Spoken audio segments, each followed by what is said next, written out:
5,500 kilometre দূরের নির্যাতিত ও নিপীড়িত ফিলিস্তিনির গাজাবাসীর পাশে বাংলাদেশি তরুণ আহমেদ রাফসান শিরিন সাজমিলা আন্তর্জাতিক ফাউন্ডেশনের মাধ্যমে আতঙ্কগ্রস্ত শিশুদের মাঝে বিতরণ করছেন খাদ্য ও জরুরি মেডিকেল সেবা।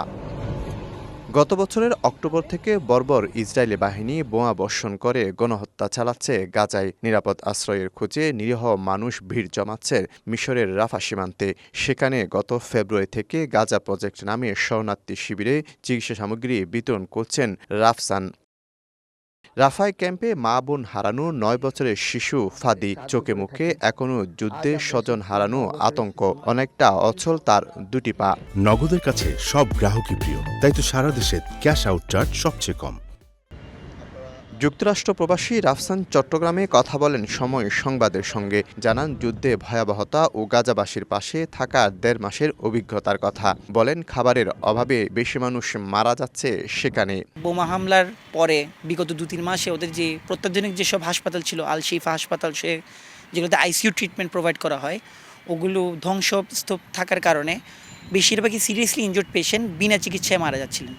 তাই আমাদের ওখানে দুজন যারা ডাক্তার ছিলেন তারা প্রাথমিকভাবে ওদেরকে ফার্স্ট এডের মাধ্যমে হেল্প যতটুকু করতে পেরেছে।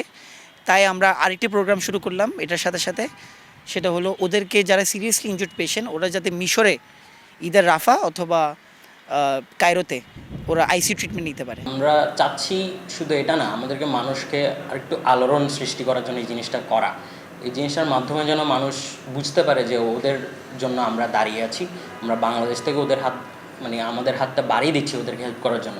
তো যতটুকু আসলে পারা যায় আমাদের পক্ষ থেকে আপনাদেরও সাহায্য দরকার, আপনারা যেন সবার কাছে এটা পৌঁছে দিতে পারেন, ওইভাবে আমরা আসলে চেষ্টা করছি। নানা আইনি জটিলতায় রাফসান গাজার ভেতরে যেতে না পারলেও ফাউন্ডেশনের অধীনে সেখানে কাজ করছে 30 জনের বেশি ফিলিস্তিনি স্বেচ্ছাসেবক, যাদের মাধ্যমে ক্যাম্পে ও ঘরে ঘরে পৌঁছে দিয়েছেন খাদ্য ও চিকিৎসা সামগ্রী, দিয়েছেন 5,000-এর বেশি মানুষকে সেবা। বাংলাদেশকে ধন্যবাদ জানান ফিলিস্তিনি স্বেচ্ছাসেবকরা। নগদের কাছে সব গ্রাহকই প্রিয়, তাই তো সারা দেশে ক্যাশ আউট চার্জ সবচেয়ে কম।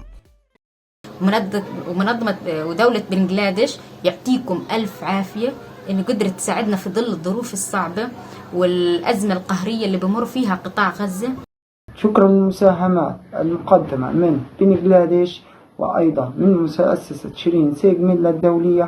যুক্তরাষ্ট্র প্রবাসী রাফসান নিজের মা বোনের নামে ফাউন্ডেশনের মাধ্যমে পিছিয়ে পড়া মানুষের শিক্ষা ও চিকিৎসা সেবা দিয়ে আসছে দীর্ঘদিন ধরে। সবশেষ গেলেন ফিলিস্তিনের গাজায় মেডিকেল সেবা নিয়ে। শফিকুল আলম, সময় সংবাদ, চট্টগ্রাম।